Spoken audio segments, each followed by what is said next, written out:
Султан байке, саламатсызбы?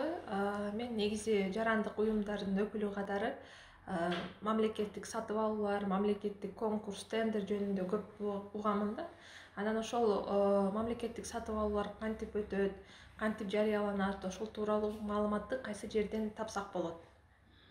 Саламатсызбы Алтынай, абдан жакшы суроо. Каржы министрлигинин алдында сатып алуулар департаменти түзүлгөн. Ошол департамент тарабынан мамлекет сатып алуулардын порталы түзүлгөн. Бул порталда бюджеттик уюмдар өзүнүн сатып алууларын жүргүзөт электрондук түрдө.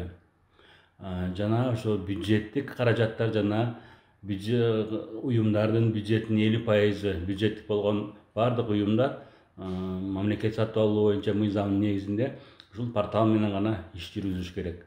Бул порталда кенен маалымат бар. Ким эмнени сатып алып атат, канча сомго сатып алып атат, кимден сатып алып атат, же кайсыл убакытта сатып алып атат. Ушул маалыматтын баары ушул порталда бар. Жакшы, негизи планда алдыда кайсы сатып алууларды пландаштырып жатат, кайсы суммага, ошол тууралуу толук маалыматты тапсак болобу порталда? Ушул порталда пландар деген бөлүк бар.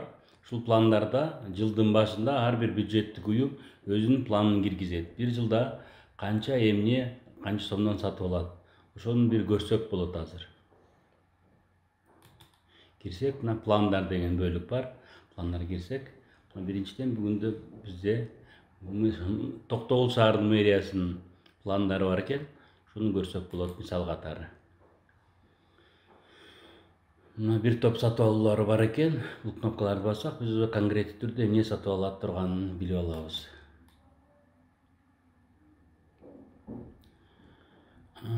Буга чейин 1500 сомго строительный материал бар экен, строительный материал алышат экен.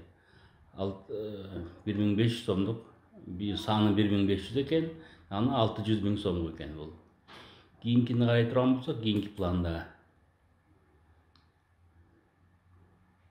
25 000 сомго канцелярский товар сатып алышат экен. Перечень менен бардыгы 25 000 сомго эмне сатып алышат. Бардыгы бар экен. Бул планда Планда коюлган сатып алуулар канча сомдон, эмнени, кайсы убакытта, мына 12 февралда уже объявление бериштир булар. Планга коюшуптур да. Жылдын башынан сатып алабыз деген. Ушундай маалымат. Бул планда маалымат бар. То есть план деген бөлүгүндө эмнени качан сатып алат. То есть бул жерден биз кайсы бир бюджеттик уюм келечекте эмнени сатып алуунун пландаштырылып жатат, ошол маалыматты алсак болот бул жерден. Эгерде конкурс башталды, сатып алуу жарыяланды деген жөнүндө маалыматты кайсы жерден көрсөк болот? Бул жерде жарыялар деген бөлүк бар, жарыялардан билсек болот. Мисалы бул жарыялардан мурун, эгерде биз сиздин сурооңуз боюнча жарыя кайсы организация, уюм болсо, жарыя эмне сатып алам деген маалымат болсо, ошол жарыянын номери боло турган болсо, биз табуу жерден да билип алсак болот, батыраак таап алабыз, Андай жок болсо, жалпы эле тизмеден карап чыксак болот. Эмне сатып алатырын жарыя бергенден кийин, мисалы, азыр карап турган болсок, Канттын мэриясы ГСМ сатып алабыз деген жарыя бериштир. 9 март күнү бериштир. 16 мартта бул конкурс болот экен. 722 880 сомдо булар упрощенный метод менен күйүүчү май сатып алабыз деген жарыя бериштир. Ушундай маалымат. Толугураак маалымат алабыз десек, мына жерге бассак, бул жерде булутчада кенен маалымат бул жерде бар. Кандай түрүндө бар, кандай ГСМдин кандай түрүнөн, канча литрден алат, жана кандай сертификаттары керек экен, кандай талаптары бар, бул конкурстун ошондон толук маалыматтарды биз ушул жерден ала алабыз, көрө алабыз. Мисалы конкурс аякталса, ал жөнүндө толук маалыматты кайсы уюм утту, кайсы суммага, ошол тууралуу жыйынтыктарды кайсыл жерден көрсөк болот? Ал боюнча бул жерде да ошол эле жарыялардын баракчасында мындай птичка бар. Бул жерде мына ачуу протокол деп турат. Ачуу протокол дегенде бул конкурс болгон күнү протокол түзүлөт, ачуу протокол. Ошол ким катышты жана канча сом каражат сунуштады. Ошол маалыматты биз бере алабыз. Мисалы алга айыл өкмөтү таштандыларды чыгаруу боюнча кызмат боюнча жарыя берген экен 9 март күнү. 11 март күнү бул ачылыптыр. Протоколдун ачуу протоколун карап көрөлү эмне бар экен. Ачуу протоколунда биз көрүп жатабыз 3 катышуучу бар экен. ОСО НМА групп, ОСО Заман групп жана жеке ишкер Абдувалиев Исмандияр деген 3 талапкер бар экен. 20 000 сомдук жарыя болгон экен. Биринчи ОСО 20 000 сунуштаптыр, экинчи ОСО 18 400 сунуштаптыр, жана жеке ишкер 18 000 сунуштаптыр. Жана конкурс комиссия бүгүнкү күнү эле жыйынтыгын чыгарыптыр, ал жыйынтыгында карап көрсөк болот. Биз бул маалыматтан көрүп атабыз, бүгүнкү күнгө ушул конкурска 3 юридикалык жак катышыптыр. Жана кандай суммаларды алар сунуштаган, ушул маалыматты билдик. Эми конкурстук комиссия кандай жыйынтык чыгарды? Аны да билсек болот. Мисалы Алга айыл өкмөтү бул жерде мындай значок менен конкурстук табыштаманын баалоону кароодо кандай чечим кабыл алынышты. Бассак, протоколу чыкты жана жеңүүчү болуп Заман групп бериптир 18 000 сунуштаган Заман групп деген ОСОго конкурстук комиссия жеңүүчү катары таптыр. То есть бул жерде айыл өкмөтү 20 000 сомго ушул кызматты аткарабыз деген жарыя берген экен. Жеткирүүчү бул 18 000 сом сунуштаптыр букачы. 2 000 сом экономия болуп атат бул жерде. Бул маалыматты көрө алсак болот. Мындан тышкары жалпы биринчи эмеде негизги